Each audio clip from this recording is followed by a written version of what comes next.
My official name is Adelaila Akoth Omondi, but everyone knows me as Adele Omondi. So I booked a bus heading to Mombasa on 14th. I booked online, then picked my receipt. Ilikuwa basi ya 9:45 p.m. I picked my receipt when I came to Mash, when we boarded. Then I sat on my seat number 37. Then after I sat on my seat, the gentleman that eventually sat on seat number 38 was moving around from one seat to another. He was sitting on one seat, alafu wenye hizo seat wakikuja, anatoka anaenda seat ingine. So eventually he sat on seat number 40, which was on the driver side back bench. And then when wenye hizo viti walipokuja, he stood and then came to where I was. I had placed my bag on the seat number 38. So akaniambia toa nitoe bag. Then I asked him, you are all over the place. Where are you supposed to be sitting? And then he said, indio kiti yangu. So I removed my bag and then I sat. And then he sat and then I put on headphones and started watching Netflix.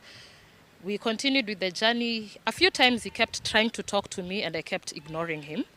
When we got to Mtitoande, he got off the bus. I remained in the bus because normally when I travel, unless I need to use the toilet, I do not leave the bus. So he left, and then as the bus was almost leaving, I could see him outside na vikombe viwili akipoesha chai. So akapoesha chai, and then he entered as the bus started moving. So alipofika karibu na pale nimeketi, mikono yake ilikuwa ina shake. So as it was shaking, he was pouring the tea on me, on my hands. Then he asked me, nimshikie ndio aweze kuketi. I held the cups, he sat down, and then when I wanted to hand them back, kaniambia ngojea kidogo, sijui nichukue, sijui bag, sijui nifanye nini, sijui niweke tablet. Then he took a bit longer. So nikachukua tu hizo vikombe nikamwekea hapo karibu na yeye. And then after that I turned to look at the window and that was it. The next time I woke up on Wednesday at Coast General. I woke up, found 3 of my friends in hospital with me, and that's when they explained to me that I had been drugged. They told me that I had been taken first to Central Police Station by the conductor for Mash and a tuk-tuk driver. They got an OB, and that OB is what they used to bring me to Coast General. And then now they started calling a couple of people, and eventually they called several of my family members. And then my family members led them to a friend of mine, a friend of a family who stays in Mombasa, called Wesley. So now Wesley is the one who was told to come to Coast General, and something had happened to me. That's what he was told. So when he got there, they did a handover and just left. But before they did the handover, the conductor asked Wesley for 1,000 shillings, and the tuk-tuk driver also asked for 1,000 shillings. But Wesley akawambia haezi wapatia pesa until he makes sure nimeshughulikiwa kwanza. He will send them money a bit later. So, when I wasn't discharged. When we wanted to get discharged, wakasema there's not really a discharge that's going to happen because I hadn't been admitted per se. Hakukuwa na admission imefanywa, so there was no need for a discharge. So my neighbor, who's also a very good friend of mine, insisted that we cannot leave the hospital until we have a document that shows that I was in Coast General and that something had happened to me, because I'll insist that that is what is needed to file, to follow up with the case at the police station. One of the nurses pulled my friend on the side, akaanza kumwambia, ambia tu rafiki yako achane na hii story, because this is something that happens sana na hizi buses za huku Mash, Tahmid and Dreamline. The nurse mentioned those 3 buses na akasema, but nothing ever happens, juu hata mtu akifuatilia huwa anapelekwa hivi, and then it just goes off. So the point that I noticed, the point that I now started feeling that I feel like something more might have happened to me other than the dragging is when I got home and upon checking, because when I woke up nilijipata na nguo zenye sio zangu, and then my clothes had been folded and kept in a Uhuru bag. So now when I was checking my clothes, I realized my underwear was not there. So now I started trying to find out, like, okay, where's my underwear? Who has my underwear? And so now I started trying to follow up with my friends, like, Mulini, did you find me with an underwear? Was I with an underwear? Because I know I wore an underwear and a panty liner. So for me, having an underwear and a panty liner and then not having it, and then having the rest of my clothes there, and then that is the iyo na socks ndio zina miss na viatu, did not make a lot of sense to me. So now I started asking them, nikiwa Coast General, what did they do? Did they do a swab? Did they do a rape kit test? Was I given, did they do anything that would suggest that proper care for rape, for exposure has been done? Then I found out, first of all, hakuna sikupelekwa GVRC center, sikufanyiwa a rape kit test, and now I wasn't given anything in regards to like PEP or something that would have helped me. So now I started again trying to find out, like, okay, what happened? How can I get help? How can I get a file? How can I get assistance?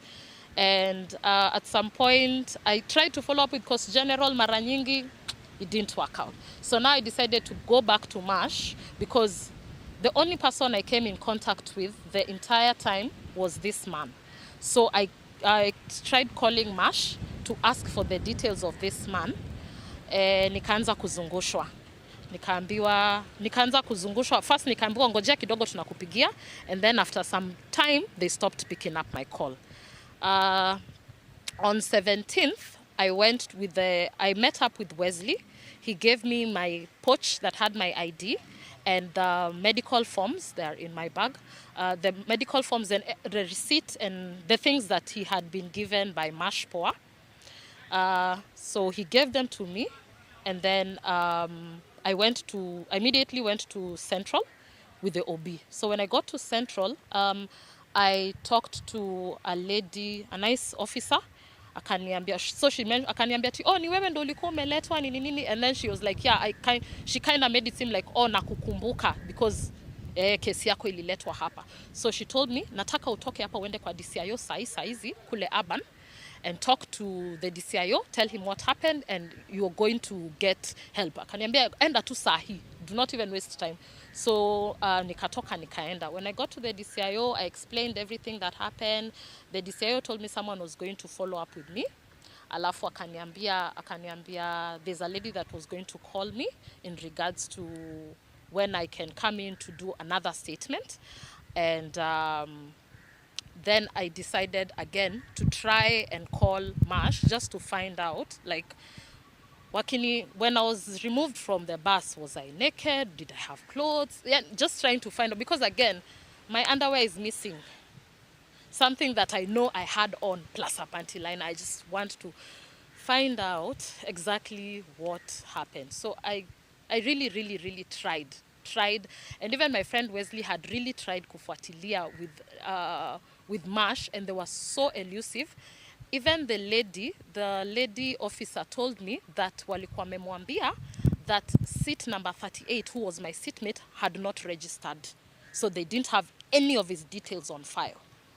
So she told me that, itabidi tungoje mpaka Tuesday. Waiting until Tuesday after a situation of where you think you have been raped does not make sense. It is long holiday naelewa, it's Easter, family time, but waiting until Tuesday did not make sense to me. So I just wanted answers. Woke up yesterday, went to my social media and just started asking and trying to get my friends who have more social standing on social media just to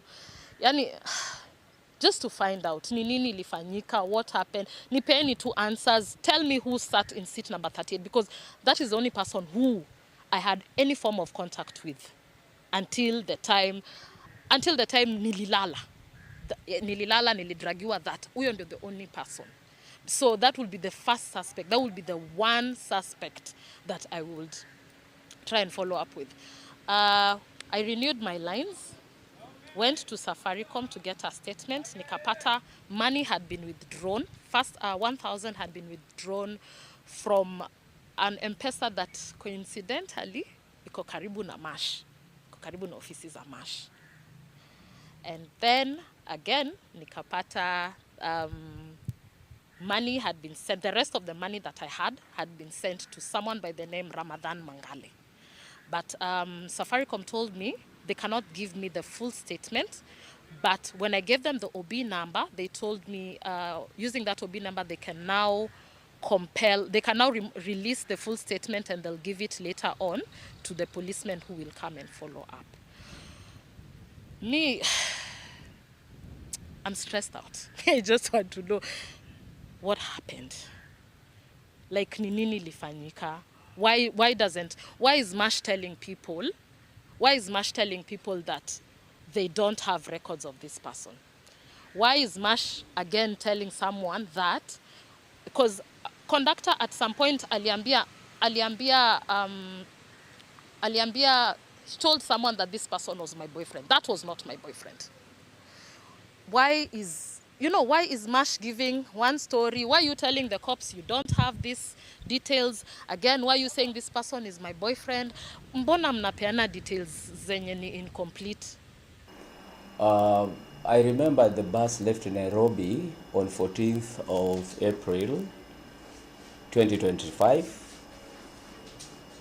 at 9:45 p.m. The lady arrived here.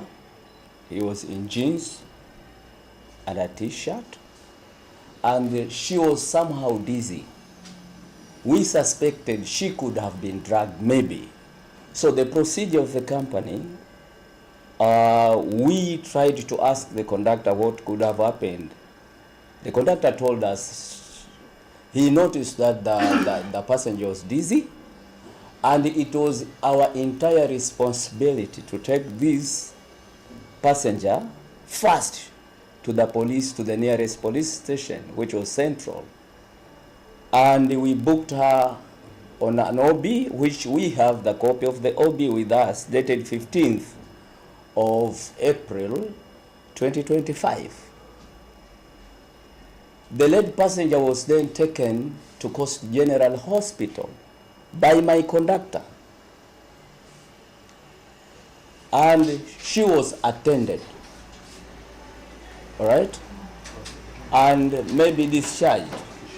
From that particular time or date, we haven't seen her.